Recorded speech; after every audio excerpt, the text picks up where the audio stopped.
Choma Ude. She has been platforming filmmakers for 12 years now, so please give her a round of applause. And then I want to introduce Busola Tejumola. She's the executive head of content and channels for MultiChoice. And she's been bringing you Big Brother, bringing us all AMVCA, and recently elected to be a member of the International Academy of Arts and Sciences. Please, a round of applause.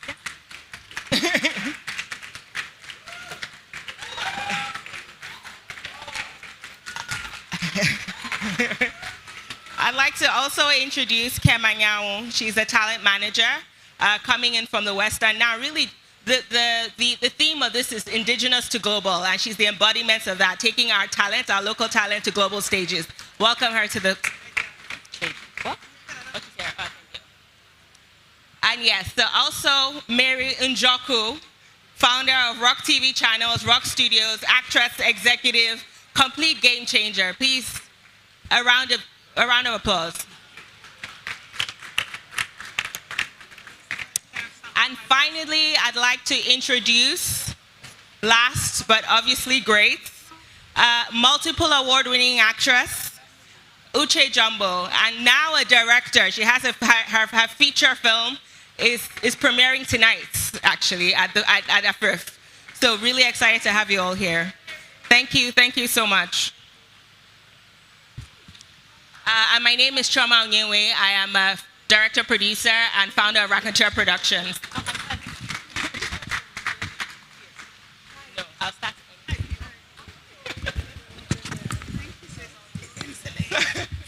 So the fantastic thing is the Nigerian film industry is obviously very unique because it is standing on the pillars of women.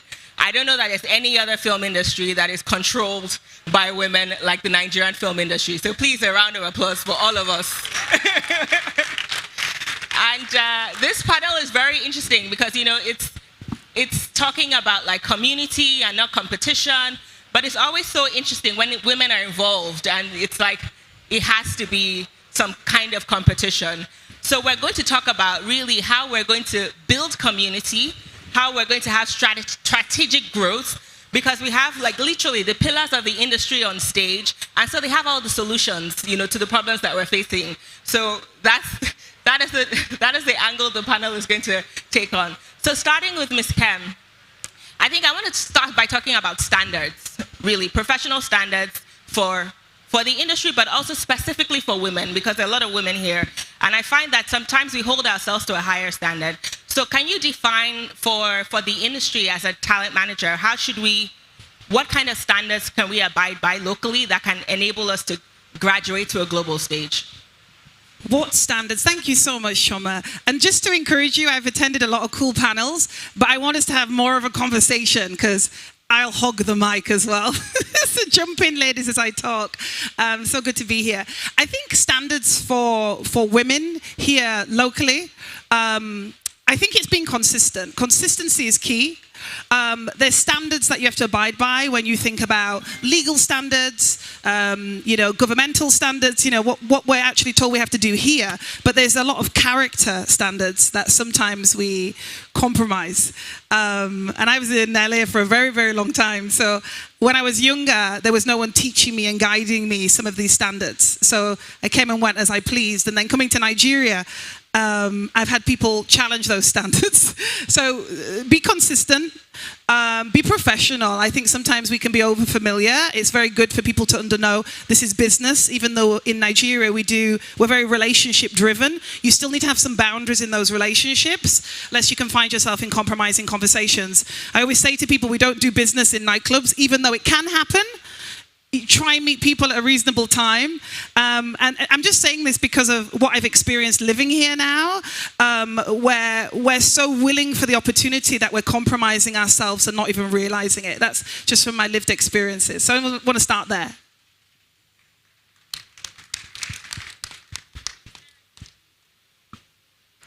Is there anything you want to add, or anyone wants to add to what she said? Okay. They're like, those stories are not for on stage. So moving down the line, Mr. Uche Jumbo. So you're reinventing yourself. You know, first as an actor. You think so? Well, of course. You're now a director. There's a full switch. 360. Yeah. And I want to. Can you tell us a bit about your experience in the industry, because you've transcended decades? So how has it changed from when you started till now? And now that you're in the driver's seat, what are the things that you want to do and the changes that you want to make? Oh, thank you. It's funny you said I'm reinventing myself, because unconsciously, I think I do that every other 5 years, just unconsciously. And I have been in this industry over 2 decades. I first of all want to say that I'm happy with what is going on in Nollywood now, even though I feel like we're still not where we're supposed to be. Then again, we are not where we used to be. So it's a thing to be very joyous about. It's a thing to also commend everyone working to place Nollywood where it's supposed to be globally. Because I feel like Nollywood is a child of circumstance. It just happened, and we're all rallying around trying to position her, because nobody knew she would become this. That's how I feel. So for me, what is different now, personally, is instead of when I used to write scripts and then sell them, and maybe someone else produce, and I feel like my vision is not, it's, being tampered with. Now I literally can do from ground up to the actualization of the project and say, okay, this is truly the story I want to tell. And again, I want to say that sometimes it's not everyone that will see your vision creatively, and that's okay. There's nothing wrong with that. If you find 1, 2 people that you can collaborate with, that you will see, like you guys can see a vision together. In this panel, I think I've collaborated with 2. I've collaborated with Choma, collaborated with Mary, on different projects. I unconsciously work more with women. I don't know how that happened, but I just kind of work more with women. If I see a woman and a man who can do the same job, I'm going to just pick the woman. It's not sexist. It's just because I feel like women, when we're in position creatively in power, we want to do it because we feel like we have to work twice as hard. So you don't want someone to say, now woman be that now. No, you don't want that. So I feel like women are more serious sometimes. Again, nothing sexist, just my personal experience. Just my personal experience. So you said something that Nollywood now is women are in charge. It wasn't always like that. It was a boys' club. And I also lived through that phase of Nollywood. So this is a welcome development. If you leave me, I will talk forever. I've been here over 20 years. Yes, I'm still coming back to you because I want a personal experience, like a story. Especially because as an actor in Nollywood 20 years ago and working with the directors at that time. So is there anything that happened to you then that now that you're sitting in a director's chair and now that you're in a position of power that you said, okay, this is how I'm going to do things differently? Yes. I have so many. I don't know where to start from. Let me start with one story. I had gotten the role. There's a place they call Winnie's. It's some people here will know it. It's where we used to audition. It's where I'm talking 19 years ago or 18. Yes, it's long ago. So back in the days, we didn't have phones. We used to have where they from. Bigger people then, even though we weren't the big people, we had what they call pagers. So we used to hang them here. We used to feel so cool with it. And they send you a message on your pager, then you go for the notice, go to the audition place. So I had auditioned for this project that was going to be filmed in Enugu. And I came for rehearsals. They had even given me money. They were going to pay me 20K, and they had given me 10,000. So you sure you've locked down the gig. And fast forward 4 days later, our final rehearsal before we leave for Enugu, a director called me. The director called me and told me, no, the audition, the rehearsal before the final rehearsal, told me to come see him. But so much was going on, I didn't go. I felt like we have another final audition. Whatever he has to say to me, he can say it there. And when I came, they had called another actress for a role I had rehearsed for like over a week. Literally sitting there, I cried. Did you know those ugly cry? The one you do. I was weeping in Winnie's, Mary, the street of Winnie's, like a child. They were like, calm down. I was so hurt. I remember going to him because everyone was like, oh my God, you're the character, you're this, you're that. Oh my God, you brought this. I knew it wasn't my performance. I was like, so what is the problem? So you at there say make you can't see me, you don't see me.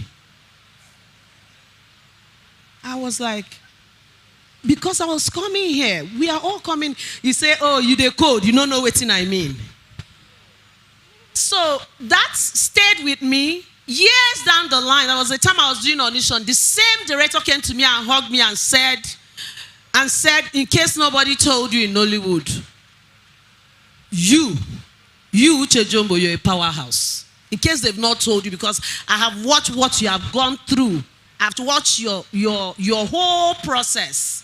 When the roles were not coming for you, you started writing. You started writing yourself into scripts and started using it. You knew you couldn't do what I asked you to do.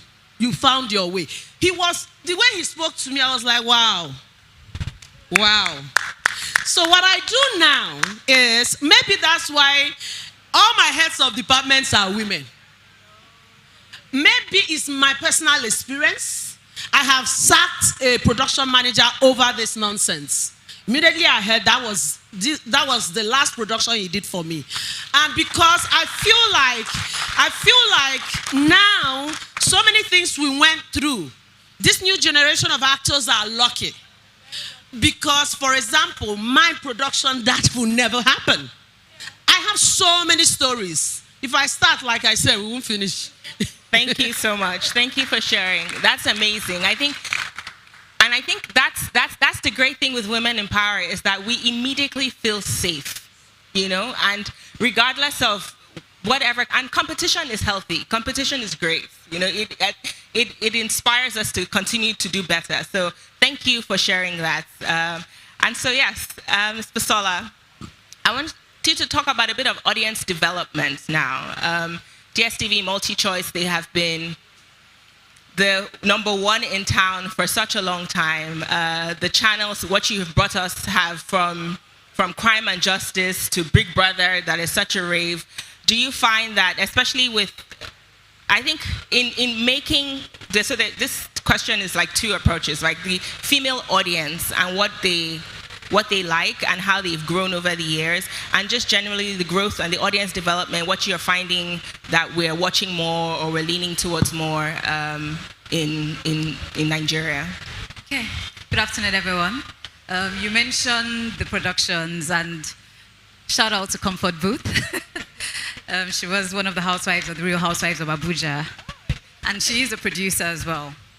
So for audience, you mentioned female audience and what they'd like to, what they watch. So over the years, I have been privileged to work in the research and insight unit. So my first role at MultiChoice was the consumer insight manager. And that put me in the seat where data was key. We wouldn't do anything without data. We still don't do anything without data. Data is power. It tells us what to schedule, when to schedule, how to schedule. I've not even talked about what kind of content, because you can have the content and not put it, schedule it properly. So in terms of the evolution of what females want to watch, what they've liked to watch over time.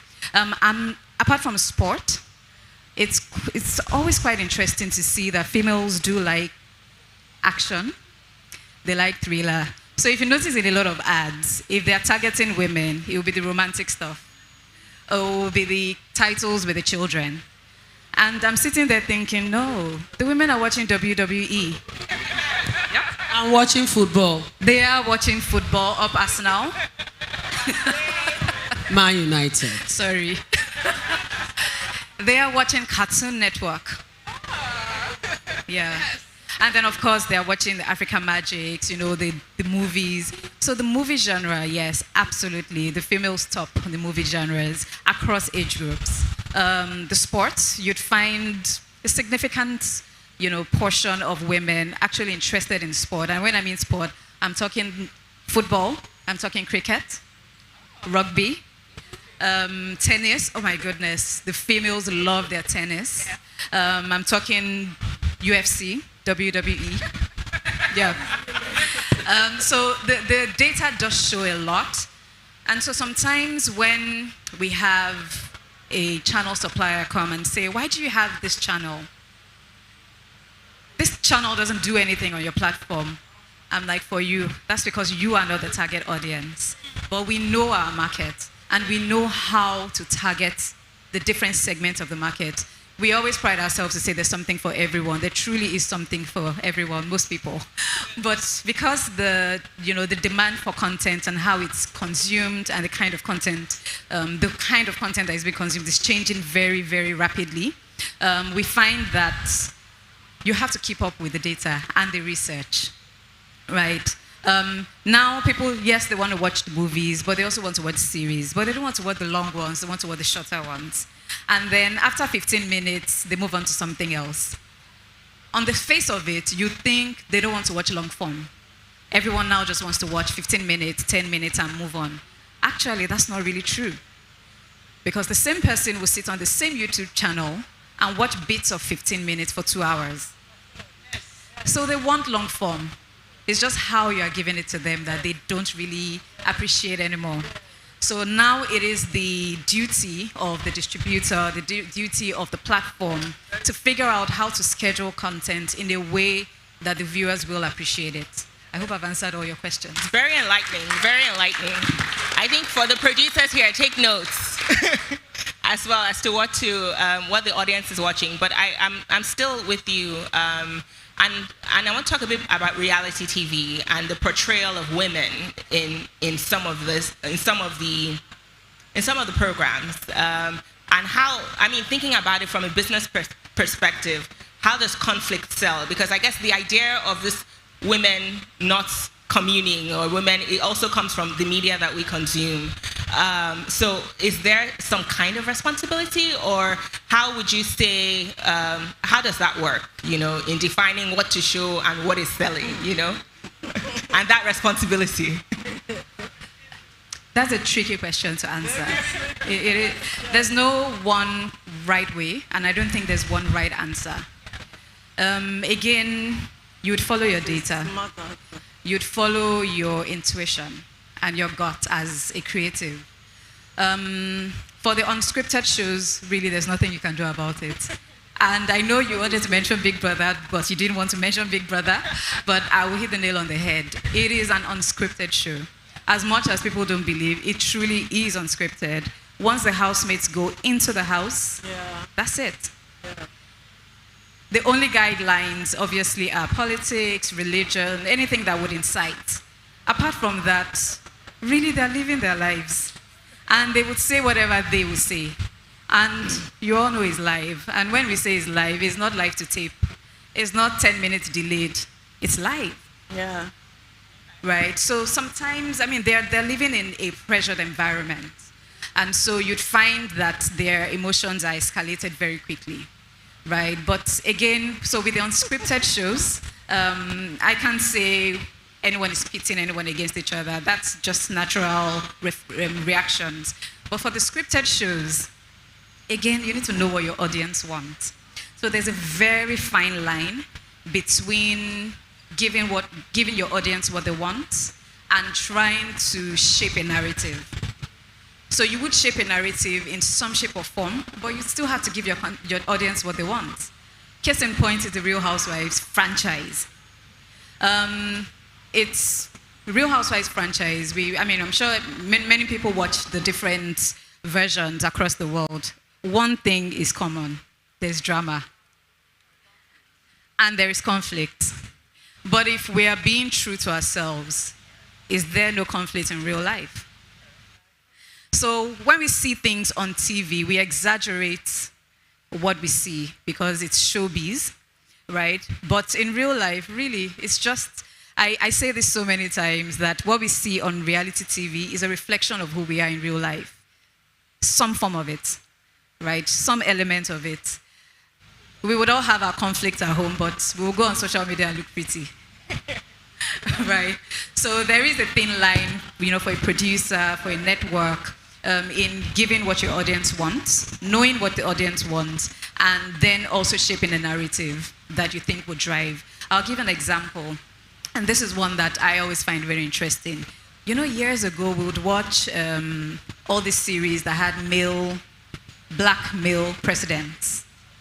The American movies series, President Palmer, and you'd watch, but what was being subconsciously done? I don't know if it was subconscious or if it was deliberate, but subconsciously we were accepting that it could be a black president. Yeah. And so when a black president finally came up to campaign, it wasn't strange, it wasn't jarring. Yeah. It wasn't, I can't even imagine it. You can, because you had seen it on TV for so long. So it is our duty, in terms of duty, it is our duty to start shaping the narrative.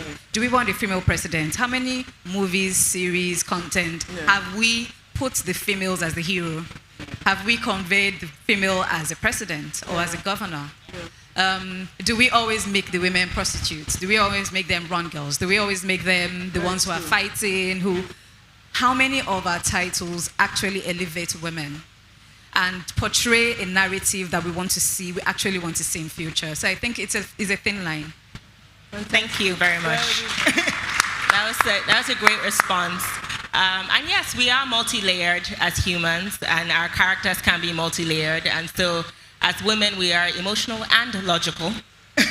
And so we should be able to see that spread on television as much as we are. So I'm coming to you now.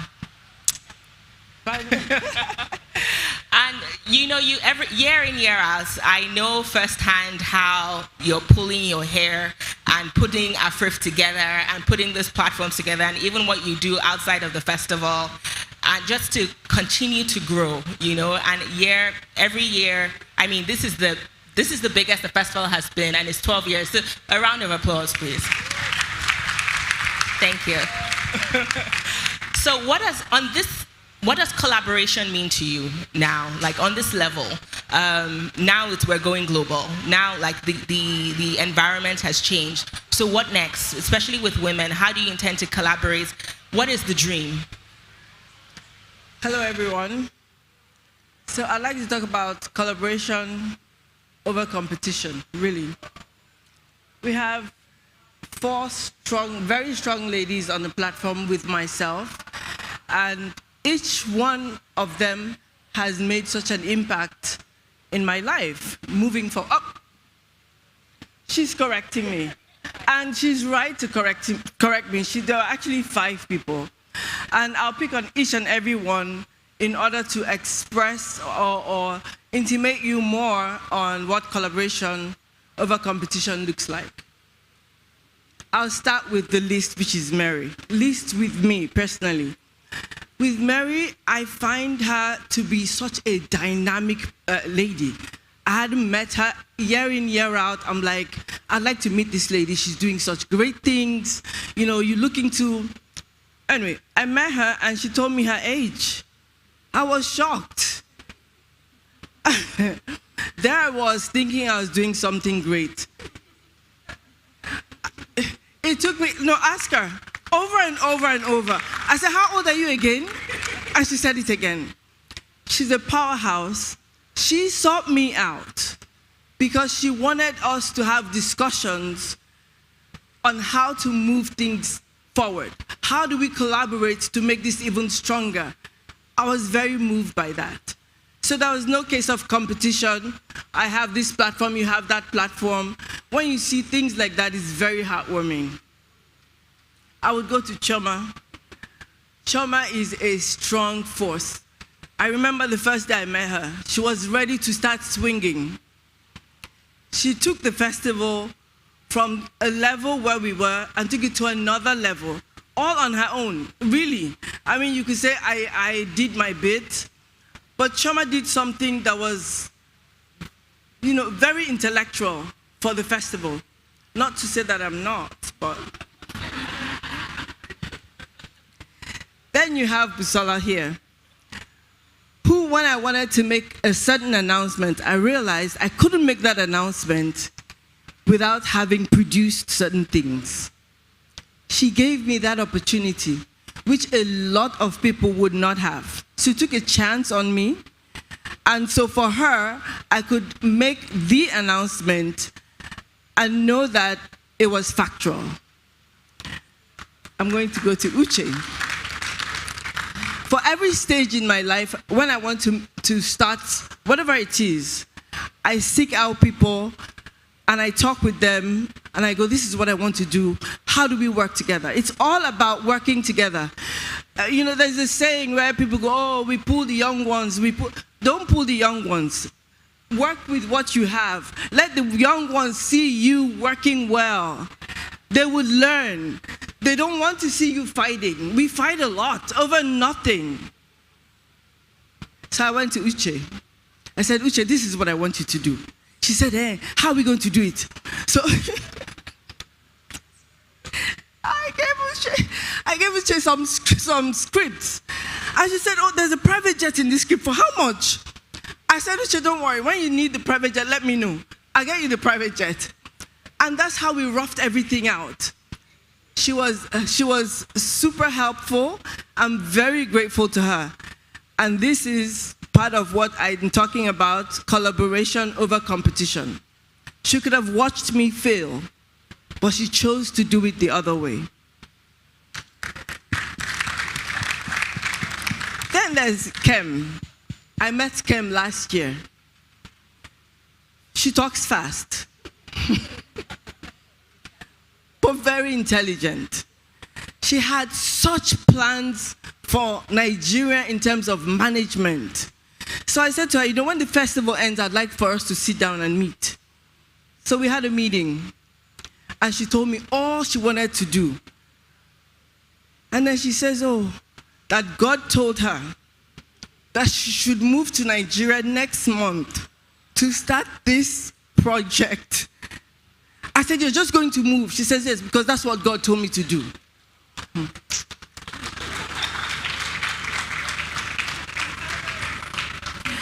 I thought about the industry. I said, you know what? I have to find a way for her to work. I have to find a way to make it happen. Because if she just comes on God's words, Nigeria will kill her. So I said to her, who I just met, 27 minutes. We were together for 27 minutes, according to her. I said, you know what? You can move into my house. I just met her. I said, move into my house. I'll introduce you. We'll go out together. You meet the industry. You meet more people. You talk to them. And when you're ready, you can move out.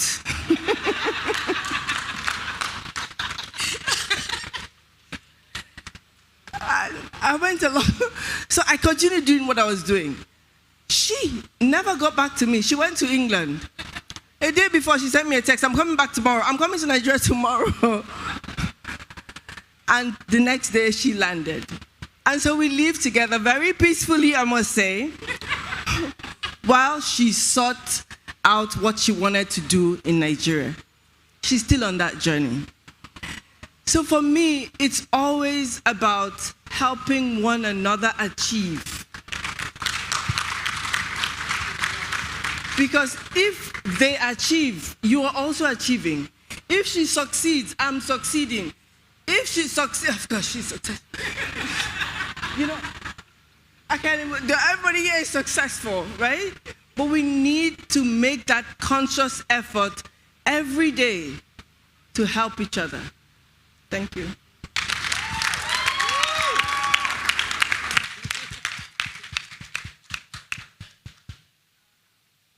Powerhouse. I'm so excited that you're on this panel. I'm going to change a little bit. You sold, Rock Studios. You've been. I didn't sell. Okay. Iroko sold. Okay. But you've been in rooms where you are basically negotiating millions and millions of dollars, right? So I want to, if you could talk about that journey from first of all, like transitioning as well to an executive and building out the studios, building out the channels and how that was, but also kind of give practical tips. Because I think with women, sometimes we're a bit scared to push back or to negotiate or to fight. So can you give us some negotiating tips? And it was French, so for a white French company to buy a black women-owned, company. How did that go, and what were the learnings from there? Okay, thank you. As most of you know, I started off as an actor, a Wakapas actress. And luckily for me, I met my husband, then my boyfriend. He came into Nigeria. He started this channel. It was a YouTube channel. There was no Iroko TV. So, but he had no knowledge of the content, right? He knew a lot about YouTube. He knew how to build businesses because he's built businesses in the past, though most of them failed. But he didn't understand Nigeria. He didn't understand Nigerian content. And me, I've been in Wakapas. As a Wakapas actress, people think you're not seeing anything. I'm a very observant person. I see everybody. I know everybody. I'm very observant. So I decided to be his Nigerian, what would I say, Niger sense, right? Yeah, I decided to be his content person for free. For free. For many months, I was not paid. I was just girlfriend helping out boyfriend. And at some point, his partner was like, every time he said, Mary said we should do this. Mary said we should do this. Why don't you employ Mary? And I was like, no, I'm an actress. No, I don't want to sit in an office. Blah, blah, blah, blah. And guess what? The jobs were not coming. So my small Wakapas roles were not really coming. So I took the job. Then I started doing, while I was helping him with content, I started doing iRock TV. I started iRock TV. So it was a YouTube channel. It was BTS. I go on movie sets, I video. Most of the things I knew then were self-taught. I started improving. I started speaking to people. And just waiting for acting jobs. And at some point, there was a content war between Iroko TV and other competitions. And it was crazy. And they were buying, the money was, it was crazy. It was so crazy that one day a producer was in the office speaking to one of our staff and was like, oh, I'm taking this movie elsewhere. Blah, blah, blah, blah, blah. Do you know what it takes to make a movie? Do you know what it takes to make a movie?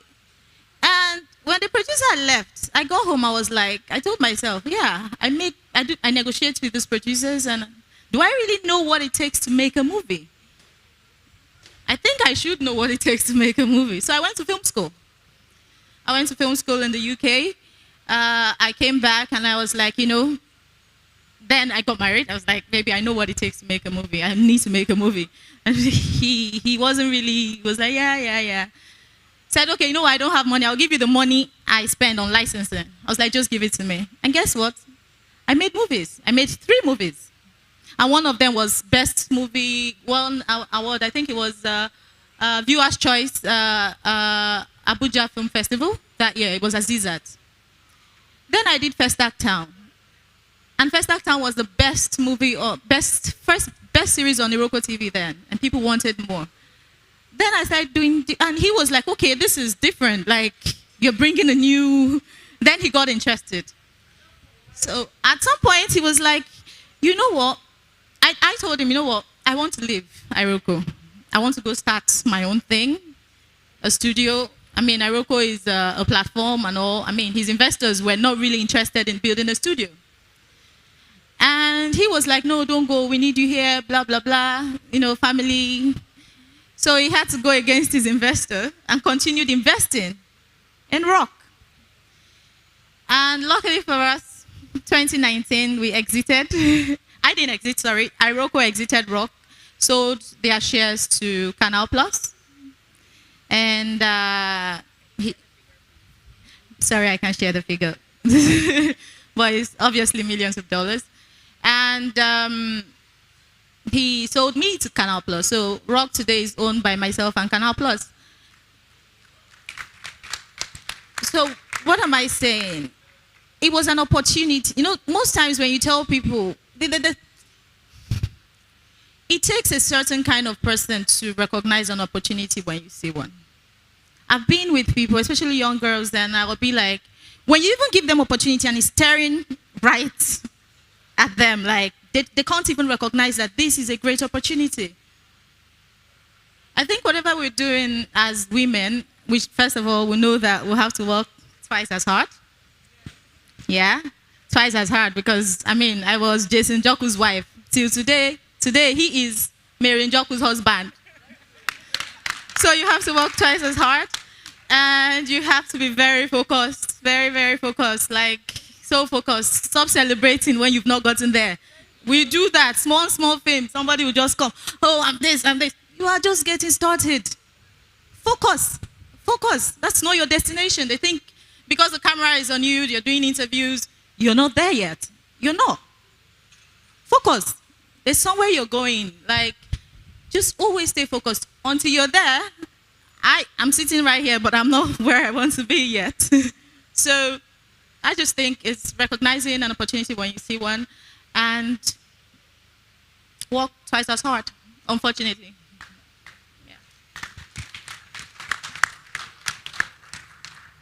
Thank you. And a lot of talents, a lot of producers came out of rock, you know, Biodun Stevens.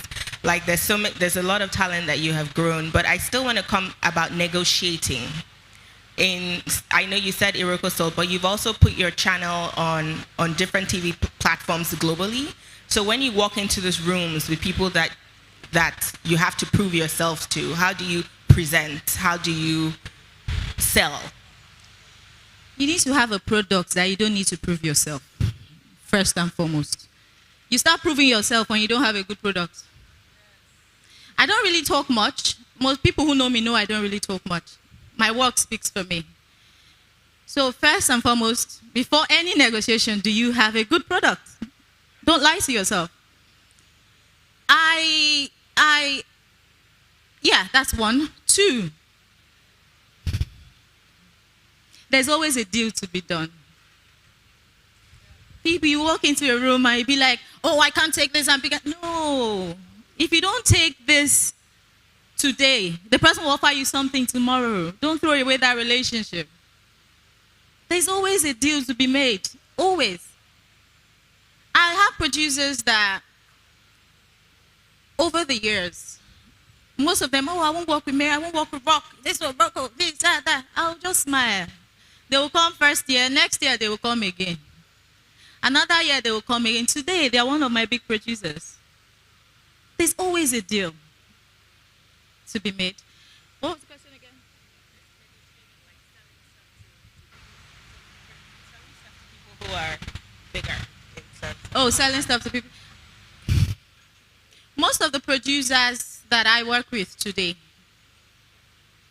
I source for them. I reach out to them personally because they are good. Most of the people who come to me, help me look at this. Most times their content have gone through the process and it's not good enough. They need a push. Like I said, it still boils down to what kind of product do you have. There are producers here. There are producers that I know. Tomorrow, in fact, when I did Desperate House Girls series, the movie was good. And one day I called Uduaki's son. Where are you, auntie? It was like, I'm there. I drove to her restaurant. She was like, what are you doing? I said, I want to do, let's talk now. Let's talk. Turn this to a series. And this was in the night. And she was like, okay, you want to, hey, if you come and make I come office. And I said, no, Moku sit down here. So we'll go, let's have dinner and talk about it. I was that desperate. So it still boils down to the same thing. Have a good product. If you have a good product, you don't need to talk too much. You just drop on for table and you'll be smiling. Yeah. Like, that's it. That's great. I think that's really important. And for people who are not selling films and you're selling your craft as an actor, it's about having a good product. It's about knowing your work. Exactly. Knowing how to do your work well first. I wanted to come to you, Busola, just in terms of I know the panel is geared towards more, I guess, filmmakers and actors, and I didn't get a sense of the room, but from a professional and corporate setting, how do you navigate that life? How do you navigate through the corporate world? Because now you're head of channel. So how was that growth like for you? And how do people, because I think there are lawyers and other people there that are more 9-to-5 setting, and how do you navigate that as a woman? You know, I always joke that I don't have a 9-to-5. I have it when I open my eyes to when I close my eyes.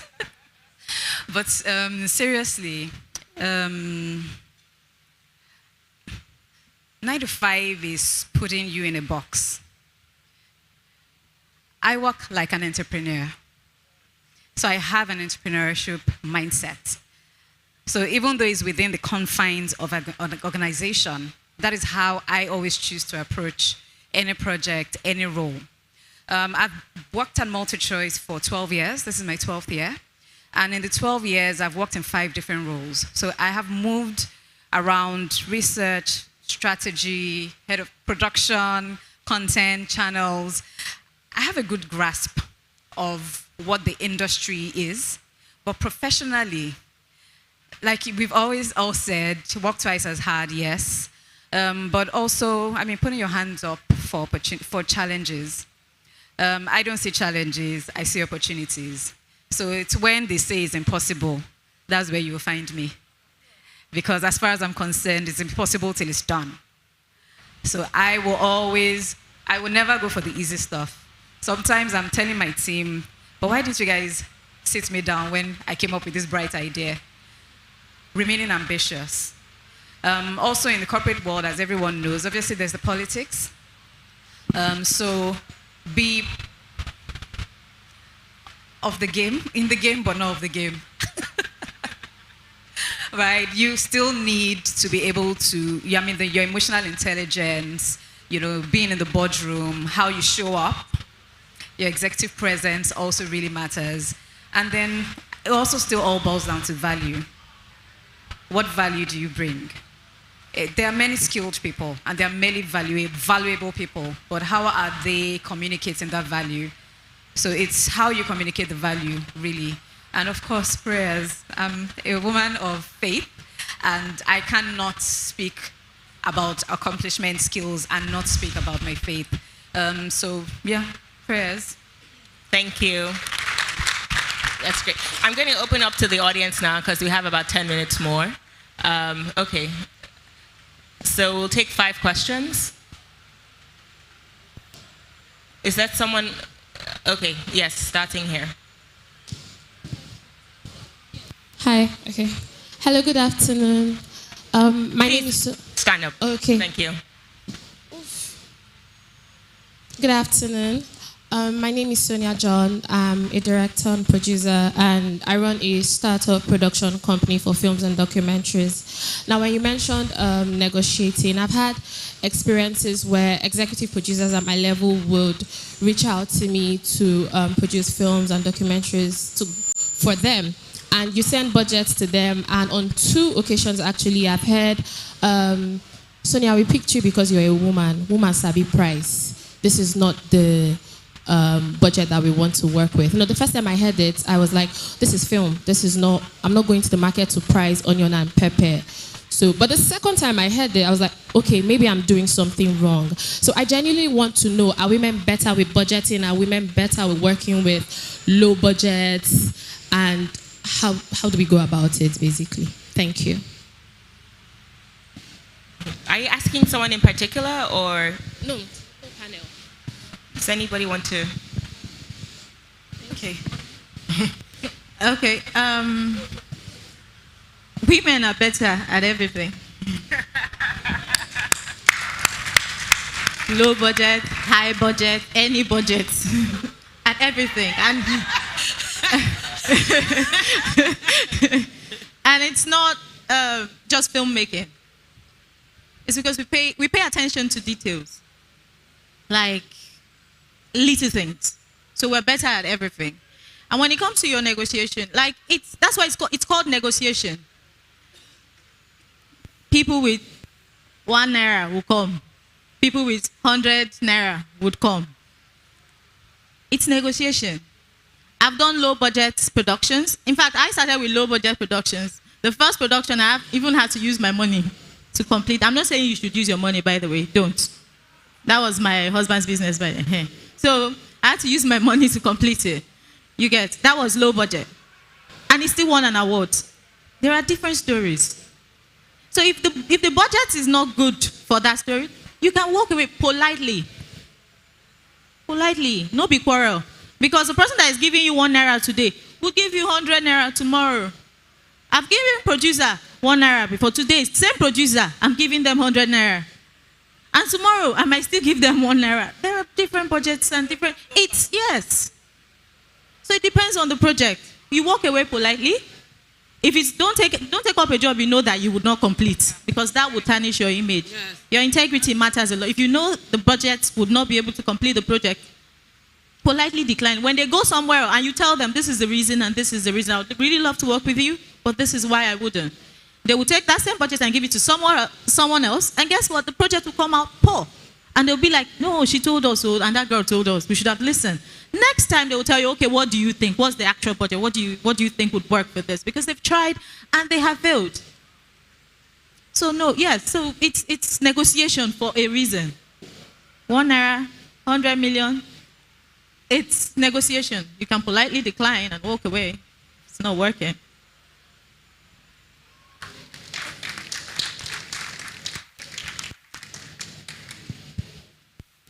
Hello, good afternoon. Good afternoon, everyone. Good afternoon, panelists. My name is Damilola Ogunsi. I'm an actor. And I have this question to ask to you amazing women upstage. I'm really impressed. I'm really proud of all of you sitting there. You ladies are actually very phenomenal. You've done over 20 years in this industry. You've stepped on so many landmines.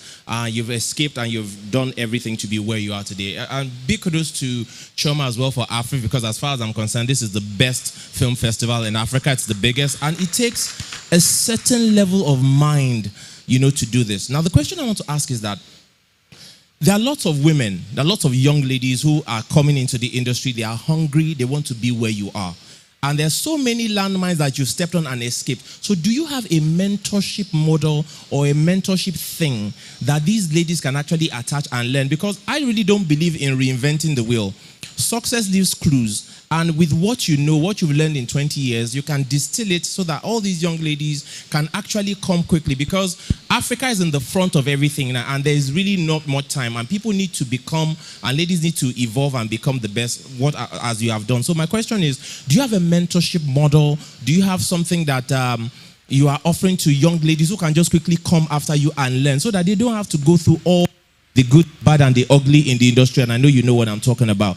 Then my second question, quickly on the of that, is that when we look at some of the movies that go all around the world, you look like a Fast and Furious. I know that we're not nearing that budget here. We never even reach. But you see at the beginning of every film, you see Universal Pictures in conjunction with Columbia Pictures. Then you see Paramount, and you see many of these production houses. And that's one of the things I've always believed, that we have many films that are successful in Africa, but we don't have any movie that has really banged out the world, that's shaken the world. So will women, or you women, be the first to give us something like a rock in collaboration with Griot Studios and Mike Adetibuwa? And would you ladies be the first to give us that kind of thing? So those are my two questions: mentorship and collaboration at that level.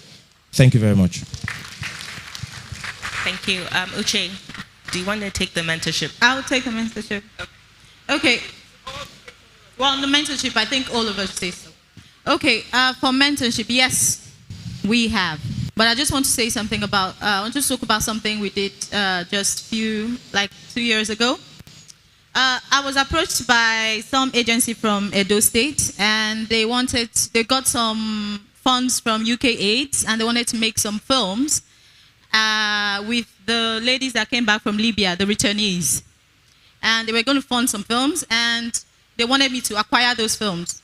I was like, okay, you have to, I only acquire finished products. When it's ready, let me see it. And they were like, no, we want you to commit to acquiring it. I was like, no, I can't. They were like, these are returnees. I said, oh, you know what? Bring the returnees. I'll pick 3 of them, and they will intern with me. And they were like, okay, fine. So at those states, they put them on a bus. About 11 of them, they came to my office.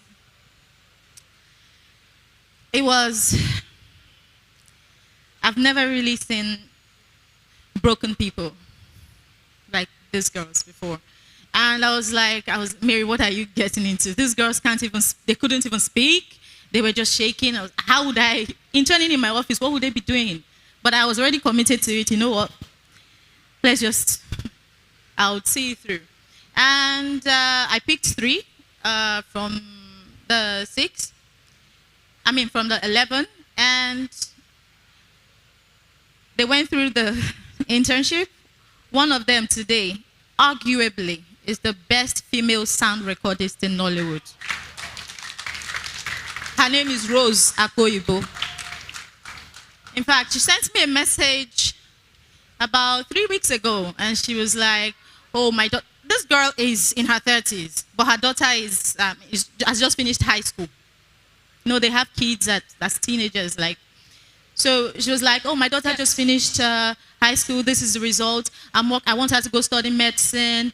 And, after studying medicine, I want her to do one of those courses that she will go abroad. And I'm like, she had plans. She didn't need my help. So, yes, I've done this I started this mentorship thing 6 years ago. Every year, we take 3 people, 3 ladies every 6 months, 3 ladies every 6 months. And the mentorship thing, you learn everything. Not just when you want to be a producer, I believe you should be able to tell a story. You should be able you understand costume, you understand sets, you understand what your directors do, you understand the camera. So they go through everything, not theory, practical. They go on sets, they work with everybody. And at the end of the mentorship program or internship program, we fund your first film. Your first film, you get to be the producer. The next film, you get to be the production manager. And the third film, you get to be an assistant director. So we're still doing that, and it's been on for many years. So that's it. Thank you. There's a Davido song called I'm Unavailable, or Unavailable. So somebody sent it to me and asked me if I loved the song, and I said, yes, very nice. He said, I want you to borrow that song. You're too available. Everybody that calls you, pick up the phone. And that's just who I am.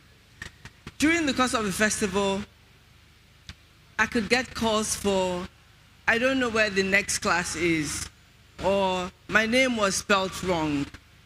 I get calls all the time for anything. And one thing I've made sure I've continued to do and to be is to be available. In doing that, every maybe 2 years, they'll say, oh, this is your new besto. That's what they call them. But literally, they're people I'm mentoring in different aspects of life. So I'm always available. The people in the hall or outside the hall know what I continue to do for them. In fact, one of them is very much here at the back. And a lot of these people don't have access to the mentors they would like to be like, or the mentors they would like to feel.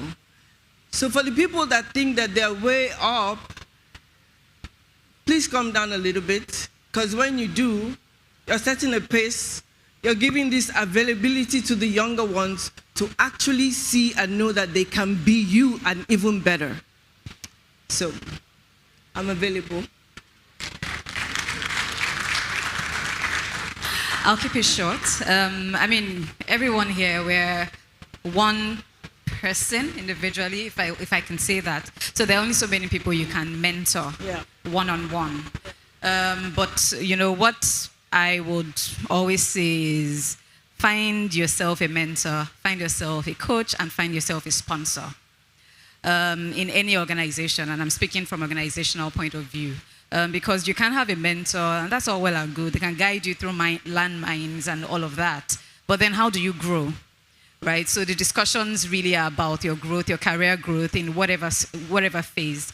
So find yourself a sponsor, someone who would mention your name in rooms that you are not in, right? So you can be the best at what you do. You can, but if your name is not mentioned when there's a deal, Mary is looking for an actress, and she reaches out to me.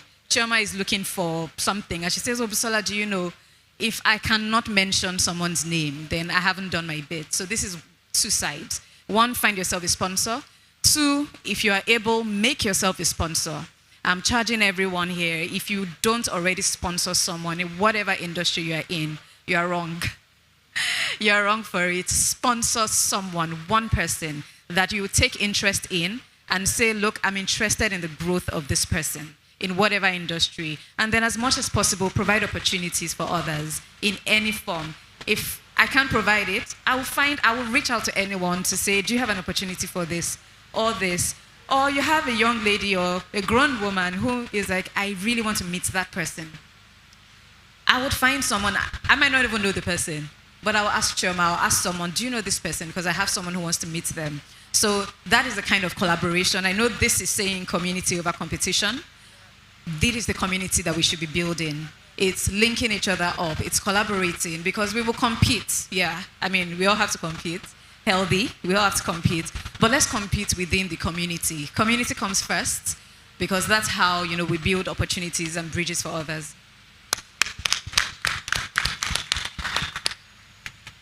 Over the years, I've mentored a lot of young filmmakers. In fact, I have so many industry daughters that they employ me these days. I work for them. They will call me, Mama, I need you on my set. So I'm very proud when I see some of them. And currently, I have two people I'm doing that for their first film. They are working with a very limited budget. They don't have equipment and all that. So my studio had given them that. I do that all the time. Maybe I'm biased, but I like I said, somehow it's just women that reach out to me. Literally, it's women. And somehow, because of my story in the industry, I feel like that's where I step in. That's what I'm called to do, to help. Like she said, it's the community we are building. So yes, if you want to reach out, please do, but reach out with something strong. Not waste my time. I do not have it. And make sure it's something that is uniquely yours. Thank you. Thank you. Okay. Do you have anything to add? Okay. Sorry, we're going to take one more question and round up. I've been asked. I know. Holding the mic. Okay. We'll take you and then we'll end. Thank you so much. So I just have to address this. First of all, my mentees, Joe and James, who are my chemistry management team, they've been with me 1 year. Wave, Joe and James. They were giving me the eye the whole time we were talking about mentorship. They've been with Chemistry Management 1 year. I met them in my home state of Imo State under the Owerri Business Week, which I was a speaker for. And they were so keen, so professional, and so eager to learn. They've been under my guidance for a year and have got 2 clients in the United States for branding and some extension of management. They just came from a radio station right in Lagos for an artist in LA who wants to expand here because they had tenacity, initiative, vision, good character, and they're just good people, God people. And I want to say this about mentorship. Everybody wants a mentor. I'm going to be begging all of these women to connect with me on that kind of leadership level because they're all veterans here in Nigeria and Africa. But at the same time, guys, you have to be ready for the opportunity. It's not about them funding things, giving you money, giving you housing. You've got to go at the pace where you're at in your career. I've had many people guide and speak to me, but I couldn't have handled women like this in my life 10 years ago because I was an opportunist. Hear what I'm saying here. Now I'd say, Choma, how can I serve you? 10 years ago, I would have said, I need this, I want that, I need this, I want that. Sometimes we're saying we want mentorship. In actual fact, it's not quite mentorship. And then the last thing I'll say on mentorship is it's actually a sense of family and building and community, which is why we're all here. And Choma shared the story of the 27 minutes where she gave me an opportunity as a veteran here in Africa, as someone who'd only just got to know her home country, gave me an opportunity to be on a panel, and then I've moved here. Do you know how instrumental she is and what business is coming through me because that woman said yes? And what I watched her do with business in her home and in her office was say, I will take you to all the producers. I will take you to all the production companies. I will take you all. She wasn't scared to share the opportunity in Nigeria. And I said, Choma, what you doing? You've got a meeting with these guys. And she said, it's okay, they'll come back. I want them to see everyone and everything. And when I see people like that in Nigeria, I know we have a future in Nigeria in film and TV because her name was mentioned in eight of my meetings in LA last month, and she wasn't there because her character is good and her product speaks for itself. So I just wanted to finish with that. Thank you. That's great. I think there's this YouTube creator called Mr. Beast. And what he says for every time somebody asks him to mentor, he tells them to go and make 100 videos. And after they made 100 videos, they should come back to him. What had happened is 99% of them didn't make 100 videos, and the 1% that made the 100 videos didn't need him anymore. So there's so many opportunities that are out there. There are platforms. AFRIF has training. There's a lot of opportunities online with your colleagues. So utilize the opportunities, and like she said, when the opportunity presents itself to have a mentor, then you know how to or to have a mentor in the industry of this caliber, then you know how to utilize it best. So take our last question. Yes. No. We can't hear you.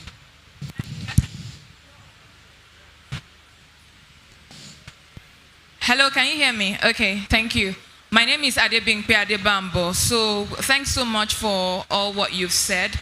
So based on the mentorship thing, are you giving us people the liberty to maybe if you have Instagram profiles to slide into your DMs? Some people's DMs, some people say no DMs because you've talked so well and some of us can attest to all what you've done over the years. But how do we even enter the process of getting you to even maybe listen to us? So that's my question. Thank you. Okay, I think I can answer that. You don't even need to ask. Just do it. As women, I think we discuss a lot. We have many discussions. They are great because they raise awareness and people are aware. But just do it. So find whoever you need. Don't ask how you can reach them, how you can enter their DM, people are already doing it. You know, I got to the office someday and I saw Hello Boss. They handed me an envelope and on it was printed a bold Hello Boss. And I'm like, was this for me? They said, yes, the person mentioned your name. I'm like, I opened the envelope and there is this letter, cover letter. Now this person is looking for a job, actually. But the envelope caught my attention. She's never met me. She doesn't know me. She didn't have my number, but she knew our office address.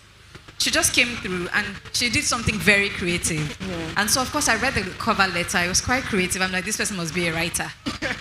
Maybe she gave this someone to write for her. I looked at her CV. I'm like, making sense. But guess what? 1 year after, she's working with us today. Nice. And it was a cold call. Yeah. So do not be scared to hunt whoever you want down. Find them however you need to find them and reach out to them. So I think we need to round up. So but I'm going to give you 30 seconds to kind of have closing remarks. And so thank you so much. I'm going to give no more questions. So, but let me just add something to what she said. Okay. Please, if you're sliding into DM, don't say, how is your night? How was your night? Did you sleep well? Go straight. My night is not your business. That's not why you're sliding into my DM. Go straight to the point. How are you? How is your child? You don't know my child. On Instagram, you see their pictures. You don't know them. Don't talk to me like you know them. Go straight to the point. I don't know you.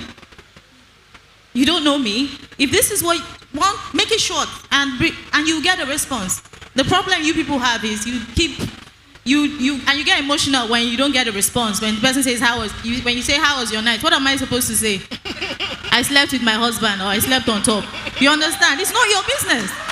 So this is what you need, this is what you're going for. Ask. And if the opportunity is there, I would answer. It's as simple as that. thank you. So can we can you also just give like your closing remarks in terms of the session, and so we can round up? Like if there's anything else you want people to know or go take away. This Yes. Okay. I do. Okay. It's still when I launched my first channel. Sure, everybody. I saw some Nollywood veterans started reaching out to me that they want to mentor me. After I've launched a channel in the UK, launched a channel in Nigeria, and you're an actor, you want to start mentoring me. This still boils down to what we're talking about when we're talking about mentoring. It's never too late to start mentoring. You want to be a mentee, you have to be a mentor. There's always somebody who is smaller than you, or who you're bigger than, or who needs your support. You have to support people in order to get support as well. Because I felt they started feeling, I couldn't really give credit to one person. Yeah, maybe my husband, yeah. But when I look at my journey, I couldn't come out and say, this person helped me, this woman helped me, this man helped me. But being who I am, being in my position, I want to be able to say, I helped this person. I helped that person. I tell people, you won't be at the top forever. I won't be at the top forever. Nope. Somebody else will come up. And the only way to deal with that change is if you are part of that change. So whoever is coming up, I want to be part of that person. I want to push that person. So my aim is I push as many as possible. You have what it takes. Go forward. So whoever is going to be at the top should come. I want that person to come from me. So I push and I push aggressively. So I don't have to feel like that Nollywood veteran that feels, well, if I had listened to Mary Njoku, maybe by now she would be giving me credit. Yeah. So in order to be a mentee, you have to be a mentor. Thank you. Thank you. So be a helper, not just only look for help. Thank you. I would say the festival, this 7-day festival, is a platform for mentoring. One thing we've succeeded in doing in the festival is demystifying everyone. We make sure there is no segregation. We don't tolerate that. So if Uncle Mahmood here is seen on TV only, making policies all over Nigeria, he's here, you can talk to him. This is where mentorship starts. We work every day of the year to get to this 7 days. And for these 7 days, this is your opportunity to find your mentor. Thank you. No, none about that. Okay, in closing, I mean, thank you for having me. Again, going back to community over competition, I think we should just be all intentional about building a community and, of course, competing, because we need the industry to grow. Without competition, the industry will not grow. It is not the job of one actor, one company, one streamer, or one platform to build Nollywood or to build our industry. It is our collective effort, and it will be a shared success.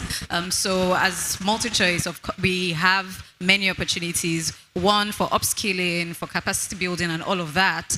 But then we are also a distribution platform, apart from commissioning.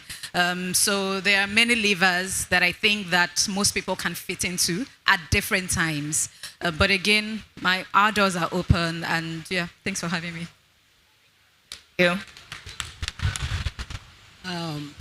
I feel like to genuinely build this industry to where we all dream it to be, it has to be a collective effort. It's not a one-man's job. So thank you for having me on this panel. I love talking Nollywood. I can talk Nollywood all day. But like Choma said, this AFRIF is where you can meet anybody, network. And like Mary said, don't waste anybody's time. Go straight to what you have to say. That's it.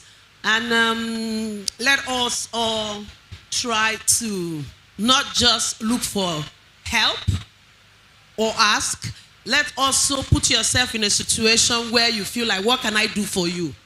And also offer that. Thank you. Thank you.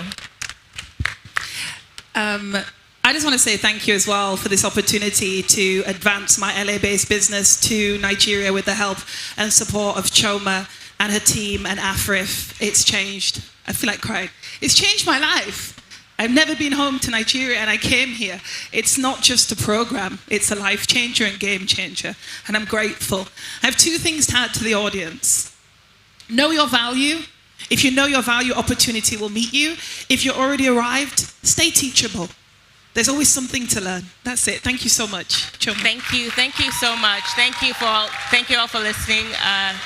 And I think the panelists will be down, and so you can ask them any other questions. Oh, thank you. Oh, please wait. We have. Thank you so much. Can you wait for a picture, please? And then, if you would like to talk to any panelists, please do it outside, because we're moving into our next panel right after, which is.